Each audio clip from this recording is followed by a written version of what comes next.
Salam alaikum. Aujourd'hui, je vous partage l'histoire parsemée d'embûches d'une femme qui s'est déroulée entre le bled et la France. À travers ce témoignage de toute une vie, je vous invite à écouter attentivement jusqu'à la fin, car le dénouement de cette histoire promet de tirer des leçons importantes. Entrons directement dans le vif du sujet. Je vous écris pour apporter mon témoignage sur comment la sorcellerie a détruit ma vie, mon enfance et ma famille. Je suis une femme d'une cinquantaine d'années aujourd'hui. Cela remonte à plusieurs années lorsque j'étais petite fille. Je vivais avec mes deux parents dans un pays du Maghreb. Mes parents s'aimaient. Malgré nos modestes moyens, nous étions heureux dans notre petite maison. Un jour, des personnes ont décidé de briser notre famille. J'avais seulement 6 ans. Mes parents ne s'entendaient plus. Ma mère ne supportait plus la présence de mon père. Dès qu'il était là, elle quittait la pièce pour l'éviter. En tant que petite fille, je les voyais se disputer tous les jours. Je ne comprenais pas comment ils étaient passés de la bonne entente à des disputes incessantes. Par la suite, ils ont décidé de se séparer. Pour moi, ça a été le début d'un calvaire. Au début, je vivais avec ma mère. Mon père était retourné vivre chez sa famille. Pour s'en sortir, ma mère faisait du commerce de vêtements et de tissus. Elle travaillait beaucoup et n'était pas souvent là. Elle faisait de nombreux déplacements. Du coup, je restais avec mes oncles et ma tante. Ou bien j'allais chez ma grand-mère paternelle qui habitait à côté. Mais je sentais que je n'étais pas la bienvenue. À cette époque, une femme célibataire qui sortait autant et travaillait autant était très mal vue. Alors je subissais les reproches par rapport à ma mère. De son côté, mon père s'était remarié avec une femme qui était voisine de sa famille. De la même manière, de l'autre côté, avec sa nouvelle femme, je ressentais que je n'étais pas la bienvenue. Sa femme ne m'acceptait pas. Ma tante connaissait un couple sans enfant et bien à l'aise financièrement. Il cherchait à adopter un enfant car il ne pouvait pas en avoir. Et comme ma mère n'avait pas les moyens de m'offrir une vie meilleure, elle a accepté. Donc de mes 8 ans jusqu'à mes 16 ans, j'ai vécu avec cette famille adoptive. Avec eux, je ne manquais jamais de nourriture. Mais en retour, j'étais chargé de toutes les tâches ménagères. Quand il y avait des invités, c'était à moi de m'occuper de la vaisselle et de servir, et ça presque tous les jours. En faisant le ménage, je découvrais souvent des talismans cachés dans la maison. À cet âge-là, je ne savais pas ce que c'était. Je les ouvrais, je les manipulais. Ça a sûrement eu un impact sur moi, indirectement. Il y avait tellement de passages de gens que personne ne pouvait savoir qui les avait déposés. Mais ce que je remarquais, c'était que plus le temps passait, plus ils se disputaient souvent. Très rarement, un oncle venait me chercher pour m'emmener voir ma mère ou ma grand-mère. Et puis, à l'âge de 16 ans, un homme de France est venu pour me marier. Pour que ce mariage puisse avoir lieu, il fallait l'accord de mon père qui a accepté.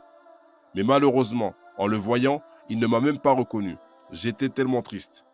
J'ai vu ce mariage comme une porte de sortie. Et puis je n'avais pas le choix que d'accepter. Ma mère adoptive voyait en moi une menace maintenant que j'avais grandi, car les langues de vipère lui disaient qu'il était temps de me marier, que je parte, car sinon je lui prendrais son mari, etc. J'ai donc embarqué pour la France, mais le cauchemar a continué. Je n'étais pas heureuse en mariage, ni avec ma belle famille. Cependant, j'avais mes enfants qui me comblaient d'amour. J'ai vécu en France sans nouvelles de ma famille. Mon père m'avait abandonné. Je n'avais plus de ses nouvelles, ni de sa famille. Ma belle famille et mon mari, quant à eux, ne voulaient plus mettre un pied au pays, à cause de certaines histoires avec leur famille là-bas.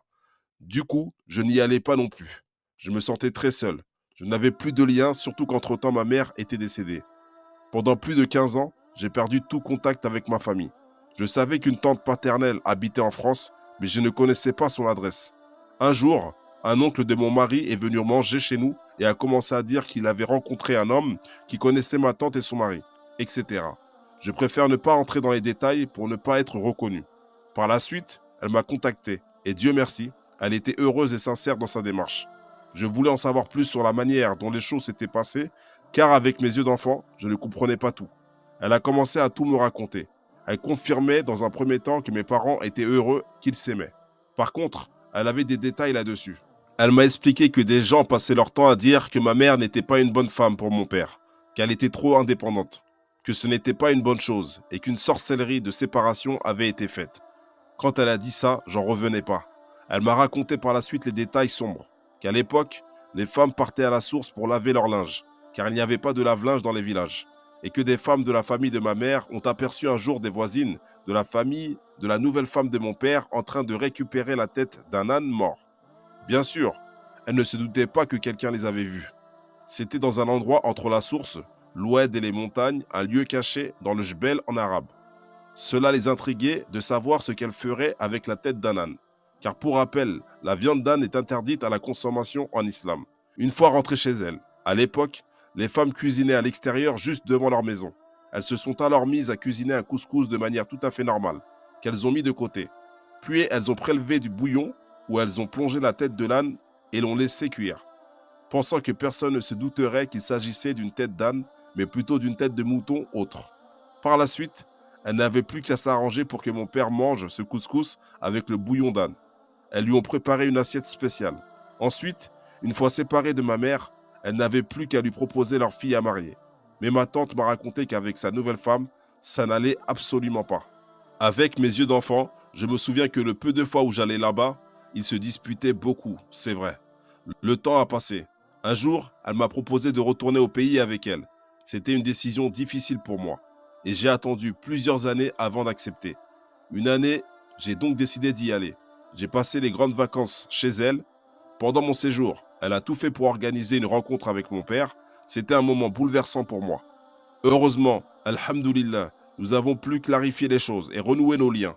Mon père ne cessait de s'excuser et de regretter de m'avoir abandonné.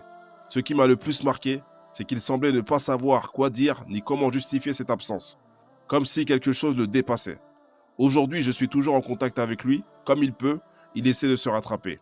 En tout cas, je tenais à raconter mon histoire pour dénoncer le calvaire que j'ai vécu.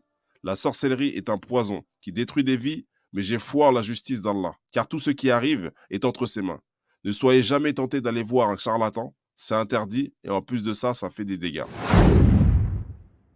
Encore une fois, malheureusement, d'après ce témoignage, c'est la sorcellerie qui serait la cause de cette fracture familiale.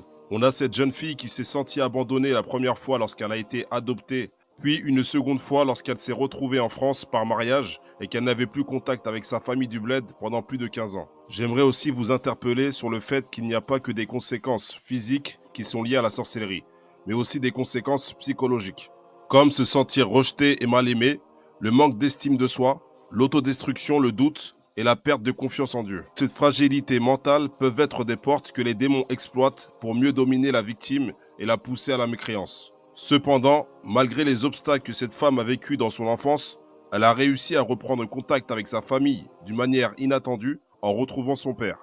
De plus, cette femme a pu se reconstruire en s'attachant à la religion et en se rapprochant de Dieu. Enfin, pour conclure, il faut se rappeler que Dieu est parfaitement connaisseur des épreuves qui nous touchent et que ces épreuves peuvent être un moyen de se rapprocher de lui tout en travaillant notre confiance. Il faut aussi faire preuve de patience. Si cette histoire vous parle, vous aussi vous pouvez nous faire parvenir votre témoignage dans la lutte contre les maux occultes. Que Dieu vous protège et vous préserve.